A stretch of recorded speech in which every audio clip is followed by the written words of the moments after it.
Since May of 2023, the film industry has been on strike. Many people outside of the film industry support the strike, but some of them don't really understand what's at stake. I wanted to have a truthful conversation with working professionals about the strike and AI and what that means for our industry. What I discovered was the problem is more complex than you might think. Here's what the working filmmakers had to say about the subject. Thanks so much for doing this. For the people that don't know you, can you just give me a little blurb about yourself and who you are? Yeah, my name is Shilpi Roy. I am a writer-director in Hollywood. So I'm in the WGA and the DGA. And I have just recently started directing television right before the strike. My name's John Wilbers. I'm a DP based out of Los Angeles, California. I also camera operate. I work on things from live productions, live broadcasts to commercials and feature documentaries. Been in the industry for, I guess, about 11 years now. My name is Philip Collins. I'm not the singer. I'm a member of Local 80. I'm an officer on the executive board. And I also serve in the capacity as political coordinator for Local 80. And I pay my bills as a grip. Well, somebody who's been in the WGA and the DGA, how do you feel the current strike has been going for the WGA? Well, I mean, it was a lot longer than it should have been, but the WGA has now settled with the studios. So, in general, we're all very happy that it's finally been resolved. For it was about like 3 months where the studios just refused to even meet, which is apparently a well-known strategy that they use, but it was not going to work this time. Why do you think that they are using that kind of strategy? It's part of their playbook. I kind of saw that bandied about on social media. This is what they do. And in the past, it works because it makes everyone very nervous, right? They're not earning any income. The industry comes to a standstill. And so I think it's supposed to make everyone more eager to kind of step back from, what they're asking for. But this time around, between the pandemic and just all the economic upheaval we've already had because of streaming, we knew that it was like a very, very important to get certain very specific gains. And if we didn't, then our jobs as a whole would essentially disappear very soon. Do you think, obviously there was a lot of hurdles that WGA had to negotiate for. Do you think a lot of those transfer over to what SAG is asking for? Or do you think SAG has a totally different hurdle to do with, likeness of their character being portrayed and stuff like that? A lot of things are similar, but SAG really has, they have different things to worry about, specifically what you're talking about in terms of likeness and appearance. And that's very, very real right now because a lot of actors are already seeing contract language that is around, AI or using their image in perpetuity, things that would be alarming to actors. And so, they have their own concerns that, of course, we all are supporting them, the WGA and the DGA, it's like acting is one of the hardest jobs that there is because of the rejection and the constant rejection and what they're asked to do on set is kind of ridiculous when you think about it. And the amount of pressure that they're put under. So yes, some of them get paid a lot of money. That's just the economics of the industry. Most of them don't get paid a lot of money. It's a very hard job regardless of how much money you're getting paid. And so, SAG will stand up for itself and hopefully they get what they need out of the contracts. I read an article recently that said that the annual loss for the studios would be anywhere between $300 to $500 million. Do you think that the studios gain anything by losing that amount of money when what SAG is asking for is such a small percentage of that they've already lost?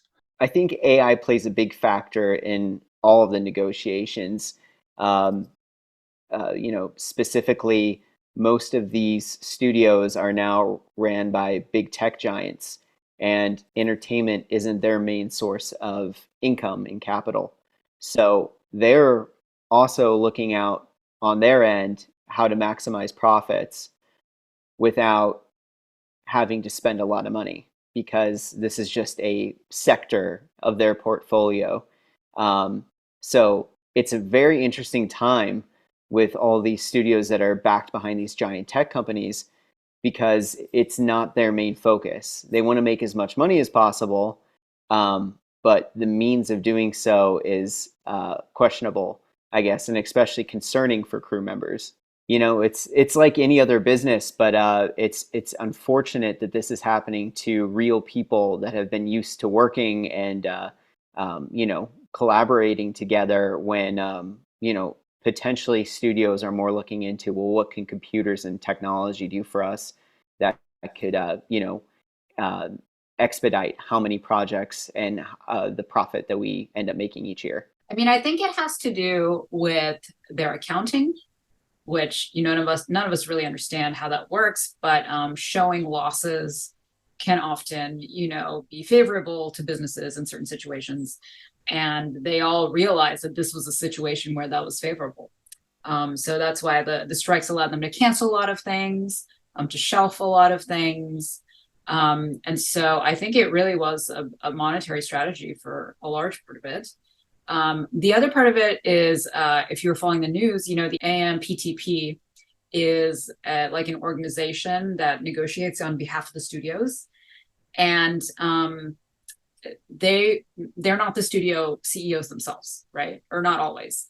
So a lot of the negotiations that had broken down were with the AMPTP. And it was only when the studio CEOs came in that real negotiations actually started in earnest. I think the studio CEOs were looking at their bottom lines, and the loss of money to a certain extent was okay. And then it probably wasn't okay anymore. And they were like, oh, okay, what is happening? What's going on? Why isn't this moving forward? And then what I heard was the WGA, like the top people at WGA, kind of reached out to the CEOs personally and were like, listen, we need to get in a room with you guys. Don't just send us to the AMPTP. And so once the CEOs got involved personally, that's when negotiations really happened. And it basically, a deal was made in 3 days. Well, like everything with film production, numbers are a bit of a mystery. The streaming model is different than anything we've ever seen before. As far as our contracts are concerned, as far as figuring out residuals are concerned, and that's something that affects IATSE members too. A lot of people don't know we also get residuals. We just get them paid into our pension and health plans. So figuring out residuals and how residuals work for streaming is just as important to us as it is to the actors and to the writers. And the streamers will constantly say, we're not making any money. Our streaming services aren't profitable. I mean, that's because they're tech companies at this point. So the other streamers are trying to catch up to Netflix, and they're spending a lot of money to do that, but that's because they expect that will pay off in a big way in the future, because that subscription model is a lot more stable than an advertising model, because you know exactly how much people are going to be paying. You don't have to fight. You don't have to do sweeps week. You don't have to do all that kind of old school stuff of try to land a great show at the right time with the right audience and you're competing against the Super Bowl or whatever. That's just not how it works anymore. So this isn't like the olden days where we were sitting down with people who made movies and made TV shows as workers, and we both had a common objective of we want to make art. Right now, what we have when we're negotiating is we have CEOs who are beholden to shareholders coming into those meetings or directing their representatives in those meetings saying, these are the numbers. You can't leave these numbers. So why were they willing to drag this out so long? It must have made sense for them financially. It just had to have, otherwise I don't, why would they have done it? I know that back in the last strike, I was privy to a meeting between Local 600 and VFX, where they were trying to figure out the best way to work together because they were having a lot of issues with post and not really being able to talk to production and trying to figure out a good workflow. Has the DGA had they had any discussions or meetings about AI in the industry? And if not, do you think that it would be something that would be beneficial for the DGA to start discussing? Yeah, that's a really good question. I mean, there's been a lot of kind of informal talk and investigation around AI. Like I was just in a DGA meeting the other day, and somebody was talking about how AI can change the ending of a movie. right? So let's say, you know, the director shoots it, the studio doesn't like the ending, they want to change it. And they can likely do that without going into reshoots, right? Without bringing the actors back, without bringing the director back, right? Without bringing all the crew back to reshoot an ending, they can just use AI to do it. This is obviously not something that any guild would be happy about. Sure. So, Yeah, definitely. so like that's so there's been a lot of informal talk. I don't think that there has been like an official kind of group meeting discussion panel about it at the DGA yet. I think that's an excellent idea. And likely that is something that will be happening soon. But I know, like, in terms of when the DGA was negotiating its contract, you know, the negotiating committee and the higher ups all spent a lot of time thinking about what the AI language should be, you know, like what are we looking at, what do we need, that kind of thing. Sure, sure. I know that you, in your job, you've worked on some of the highest tech productions I've seen. You've done a lot with the virtual production side of stuff, and even with some of the video game live stuff that you've worked on. Is there anything about AI that excites or scares you that you see coming towards the film industry? Yeah, I mean, just in the last few years, even the advancements in just even AR and volume walls and just how we'll say affordable, but how affordable and easy access these things are, and things that I've seen with AI. I mean, soon I believe, especially with like let's go to like an esports show in an arena, like how much longer will we really need actual audience in an arena? How much longer will we actually need the players to be in the same place when everybody has VR goggles? If it's Apple or someone else, after the first kind of initiations of those products coming out, there's going to be cheaper versions, and everybody's going to have them eventually. So I think, yeah, it's going to be really crazy when the talent is wearing their own camera and you as an audience member are sitting at home and the production team is in a building, and they don't even have to be in the same country. In fact, some of the shows I work on now, the directing team and all the producers are overseas, and it's all done remotely. And it's besides a few hiccups here and there, it has gotten so much better, and it's almost zero delay having somebody in the room with you. So it's I think COVID also, obviously, for a number of reasons, didn't help, but also everybody kind of got used to being on Zoom with each other, watching things from afar. So it's going to be very interesting. It's like, well, are people really going to still, as soon as this technology gets better with AI, and people can make projects on their own? It's, are we still going to have people that are willing to go out and sit in a theater when they can just have the experience here on their TV? So it's interesting. I was working in film around the time when film was transitioning more towards digital, and that whole change was happening. And it was kind of, I saw a lot of people at that time kind of a little hard to adjust to that. And I feel like with virtual production and AI, that I kind of see the same thing happening a little bit on that. Is there anything with the new technology that's coming out that excites or scares you? So as a human being and as a local AD member, I have different answers to that question. Sure. Because yeah, well, I do see, in the near term, using more artificial intelligence tools in the filmmaking process on set when it's not when it's not animation, when it's not post work.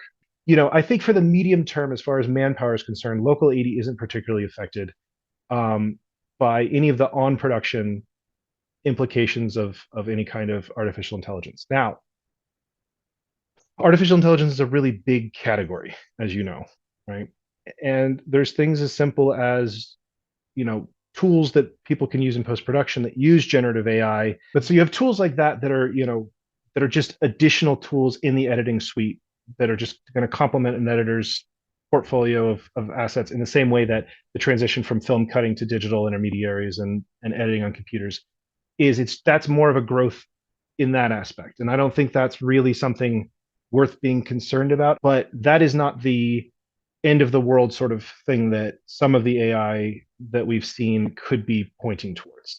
Often labor has a knee-jerk reaction to oppose any kind of efficiencies because that means fewer people or it means you need to be retrained. And I think ultimately, if you look through history, certainly labor history in the United States, labor loses that fight every single time. You can't stop technology. Um, and so when labor succeeds is when labor learns how to use that new technology to continue doing their jobs and to protect their jurisdiction from contractors being brought in or from non-union labor being brought in. So that's what's important there. I think we need to make sure that our members know how to use these new tools as they're being released and that we incorporate those into our jurisdictions. Now, things like when you scan an actor and then you create an artificial intelligence rendered model of that actor in an artificial intelligence generated setting, when you cut out every single or almost every single member of art and technical craft from a production, I don't think anybody wins, right? In that situation. Sure, it's cheaper for the producers, but I mean, it definitely seems to me like that's got to be a novelty, that people are just not going to want to engage with that kind of art. We're not going to put the genie back in the bottle. Like, that's going to happen. We're going to see dead actors introduced into film IPs that they were a part of. I don't think there's any way to avoid that. What has to happen is that it has to be done in a way that is fair and is morally acceptable to society. And I don't think we're anywhere near figuring out what that looks like right now. I think the general public is not going to be opposed enough to this idea. They're not going to care. You've seen it in the public reaction to the strikes and the kind of lack of human compassion for our actors, especially. But writers too. The writers are on strike and you see people saying, well, if you guys wrote good things, then maybe they pay you. Of course, missing the fact that the writers write what they're told to write. Right? the reason writing is bad these days, which I wouldn't necessarily agree with, is because the studios tell them what to write. The studios give them the time limits of what to write. But I think at the end of the day, there's going to be a need to figure out how one's likeness is protected in a more meaningful way than it currently is. An up-and-coming actor, the working actors, the ones that are really most at threat from this kind of job replacement, aren't going to have the power to say, you can't use my likeness, because then the studios will say, okay, well, then we won't use you at all next. So that's one of the reasons why you have collective bargaining, but that's also one of the reasons why you have government oversight, right? To protect people from being exploited by powers that are beyond their ability to deal with. And in this case, the separation of who is the brand. Is it the person who is themselves the actor, the personality, the creator, or is it the one who happens to have a couple $1 billion kicking around and can hire that person? I think we really have to reckon with who deserves control over themselves. I feel like film going from, celluloid to digital, it affected just let's say a group of, 2 million people in the world. I think AI is going to affect every single industry and every facet of our life. So our industry, since we're entertainment, we're what people come home to decompress and watch or talk at the water cooler. 100% AI is going to affect our industry one way or another. Even if it doesn't mean that AI is making all the projects and entertainment we see, how you watch it, how you ingest it, how you talk about it, products that are made, entertainment sectors and theme parks that are based on that project. There's going to be so many things that AI is going to affect just in our daily lives, but it especially entertainment. Most producers and directors are always looking out for their crew, but let's just say that the higher ups, the people that actually fund these things and back these things and then distribute these things, they really are a business, and they're, if they can save money here and they can make more profit here, they're going to do that. And most of these companies, are run by tech giants that have shareholders, so they're also trying to make them happy. And it's sad to say, I'm from the Midwest. A lot of my friends back home really don't understand the strike and what's going on. They support me, they support my friends, obviously, and they get it and they have sympathy. But at the same time, it's like they're very confused by this strike, but they also are very excited at the possibility of being able to do what we do eventually on their own. If you give the tools to somebody who's never even thought about filmmaking, and they have the tool right there on their computer or their TV, and they can create something that they share with their friends, well, arguably, it's like, besides us as crew members losing money and just being used to what we're used to, we're letting someone else get to be creative and express themselves. So it gets very muddy. There's definitely right now a right and a wrong side to be on. But we also have to remember that the world is so much bigger than just, Georgia, LA, New Orleans, in London, where all the, where mainly most productions are. It's there's a lot of space in between there where people will actually love to use this kind of technology that is being created right now. Yeah, no, I mean, it's very exciting. Like I guess I would consider myself an early adopter. So like, I love technology. I like, I'm very interested in the things that it can do. And I can certainly see how it makes certain things a lot easier. But obviously AI can get incorporated into literally every single job that there is. So just remembering that it's a tool that you can then use to hopefully make your job easier or do your job better. I'll give you a specific example. I was just thinking, like, I'm a multicam director, and in multicam you shoot with 4 cameras. And so one of my jobs as a director is figure out what is every single camera shooting at the same time, and so that's just a lot of, like, it's just physically a lot of work on my part to figure it out. And then, the cameras move, right? And actors move. So like figuring it out myself or with the help of someone, and then distributing that information to the entire crew is a large part of my job. AI could do all of that, like, very quickly, very easily. Or what it would do is it would at least give like a first draft of a shoot. Like, if I put it on my blocking, it could spit out a first draft of a shot list. And then I could go in and tweak, and then like everyone could just get it, So I can see ways in which it couldn't just make things a lot easier, but again, the danger is, like, don't let it take over the job. Don't let it become the whole job. So then, in your view, do you think that that's something that enhances or cheapens the filmmaking process? It's a great question. It's a great question. It's because, if let's just say down the road, if a 14-year-old kid puts in a prompt engine, the best prompt that's ever been written, something so good as like The Godfather comes out of it, art is art at the end of the day. So it does it cheapen it? He just typed in a sentence, but yeah, it also created something amazing. Yeah, it's a hard one to say. Do you think that there's any limit to what AI could do for our industry? What I personally think is going to happen is that all of the main studios and technology companies are going to come out with their version of an AI creator that you will either be able to talk into your TV remote and say exactly what you want to see, and it'll think for a little bit, and then it'll give you options of different lengths of videos. So many people could say, well, that's not really going to happen. It's going to look like garbage. But why I think this technology is going to get invested in, and a lot of people are going to put money into it, is because there won't be need for commercials anymore. Let's just hypothetically say there's a Netflix.ai, and you go on there and you're like, make me Frasier starring the cast of Seinfeld, 10 episodes. And it thinks for a second, and it comes up with each episode, 20 minutes, 30 minutes, 45 minutes, whatever.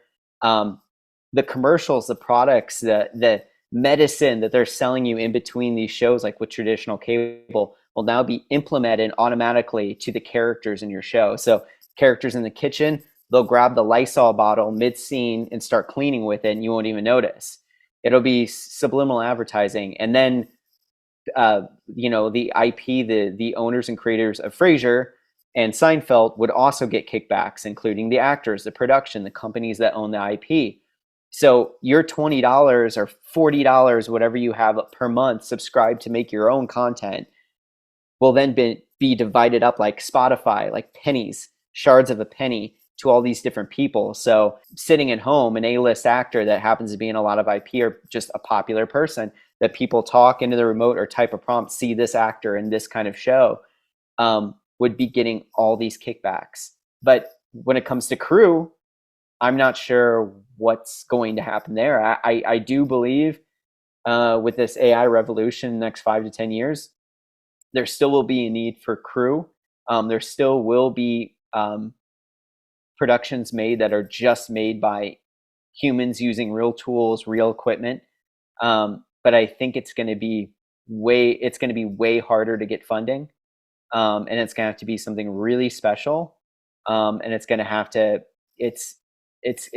to blow people away, because if people have access to all these crazy tools, it's going to have to be something big and epic. So like blockbusters, it's going to be continuous blockbusters. And I think indie filmmakers are going to have a really tough time in the next coming years, because if a kid in their bedroom in Ohio, that's like 13, 14, can just prompt their own indie film, all of a sudden it looks like something great that somebody spent a lot of time on. It's, how are you going to decipher from what's real and what's fake soon? I think that's what's going to be.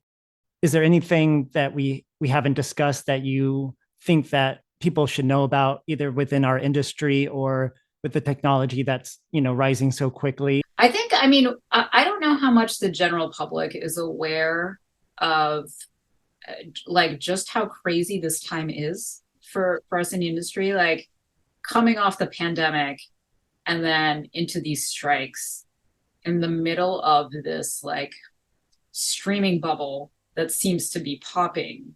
Like we have no idea what's going to happen. Like nobody has any clue what is going to happen. And we are living that like day to day, just wondering like how many shows will actually be put into production next year, and then of course like AI is just roped into that. So the amount of uncertainty is crazy right now. So if anybody is like watching TV or movies, just be very appreciative that anything's actually being made and that there are people who can work on it. But I do think it's important for us to make a decision about how we feel about generative AI as a concept.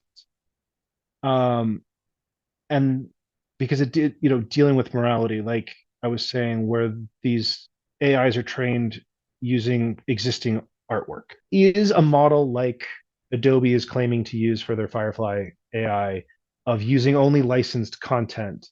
Which, by the way, when they licensed that content, that the people who created that content had no idea it was going to be used to train AI, because that didn't exist at that time. Moving forward, if you're licensing stuff to Adobe through their Adobe stock or whatever else they own, you will now be aware that it'll be used to train AI. And they've said that they will give you the option to opt out, or at least to some degree, they'll offer options to opt out. So in theory, that sounds like it may be a good idea. I've reached out to them to try to talk to them, and all they did was try to sell me the product.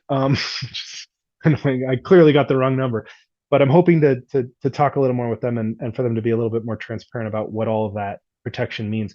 Do we, as artists and technicians, have a moral issue with that level of artificial intelligence? And if we don't, when do we? Is it just if the material is not approved by the artist? I think that's definitely a hard line, right? Okay, so we can say we can't open that door. All right. What if technically the artist has given us the approval because they're an actor who was hired by a big production company? So they've given us permission. Is that morally okay? I mean, that immediately becomes a really complicated issue, right? Because for some people, they aren't going to care. Like, just literally, they're going to say, no, I mean, you're paying me $400. I go in for a day. I'll take the $400. You can do whatever you want with my likeness forever. I don't care. And then there's going to be some people who just agree to that and say they don't care because they need the $400, and they're hoping that it'll lead to another job. Far be it for me to tell an actor what they're feeling or what their intentions are, which is why I think we do. This is why that conversation is important, because, do we as a society, both as a union, but also just humans as a society, do we want to open up that box and let people choose? And if so, how do we make sure they're choosing of their own free will and that they're not being slave wages manipulated into doing that? I don't have an easy answer to that question. But as long as there's a profit motive and that the corporations have a vastly disproportionate amount of influence over an individual that's signing a contract with them, I don't think you can trust any agreement that those two come to, because the power dynamic is so big that even you as the observer could never know if that was made genuinely or if that was made under duress or just, because the person felt that they had to. We need to make sure that people are always able to decide what their likeness is used for, what their voice is used for. I think we need rules in place that supersede copyright protections, that protect an individual to always be able to say, no, you cannot use my likeness in this additional way.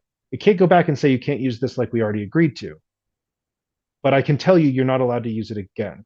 It doesn't make sense to me that we would allow a person to lose control over how their voice and body are used. It just doesn't make sense. I guess the only thing I'd like to add in is just be familiar and try to keep up with all these progressions as much as you can. 6 months ago, when I first saw an AI video that was user generated, I was freaked out. I mean, like freaked out. I posted to Instagram and people were actually laughing. They're sending LOL. This is never going to work. This looks so fake. And I was just like, oh yeah, I understand. I respect that opinion, but at the same time, this is so early. This is a photograph that somebody brought to life, and now there's programs that don't need photographs. They just write in a prompt and they'll start creating things or 3D models of people's faces. So yeah, it's interesting times that we live in. I will say probably one good thing with these strikes coming out of this is that we're all a little bit more aware of what's going on in our industry instead of just working 12 to 16-hour days, being exhausted, looking at Instagram for 5 seconds, going to bed, and not really talking about like what's going on from a business perspective. I think the strikes have opened up a lot of discussion about the back ends of what we do. It's funny if you almost have to ask like, well, where should I look? How can I stay up to date with this? ChatGPT will keep you up to date every second of the way. So just type in what's going on, what's new. They love to talk about themselves. So yeah, and you can even ask it specific questions like, where do you see your prediction, of you being in the film industry in a few years? And it'll spit out answers. And it's not coming up with its own opinion. It's just right now, it's just, gathering a ton of information and then recycling it in a way that sounds human. It never occurred to me to ask ChatGPT what it thought about AI and the strike. So I did. And this is what it had to say. AI is likely to continue to play an increasingly significant role in the various aspects of our lives, but whether it completely takes over all aspects is a matter of debate and speculation. While AI will likely continue to have a growing presence in our lives, it's less likely to completely take over all aspects. Human ingenuity, creativity, ethics, and emotional depth are the areas that AI currently falls short and may continue to do so for the foreseeable future. The integration of AI into our lives should be guided by thoughtful and responsible decision-making to ensure that it enhances rather than replaces what makes us human. I don't know what the future of filmmaking will look like, but I hope that filmmakers will continue to make art and entertainment as we always have. But as I watch AI continue to evolve, I can't help but feel a little stressed over my job security. I didn't make this video for people to give up on their dreams of filmmaking, and whether or not AI takes over or not, I will always strive to make human-made content. But I want people to be aware of what's at stake during these strikes. My union is up for renegotiation this summer, and I don't know if the SAG strikes will continue on past that or not. But if you or somebody that you know wants to help support the strike, I've left a link in the description where you can donate. I'll see you on the next video. Bye.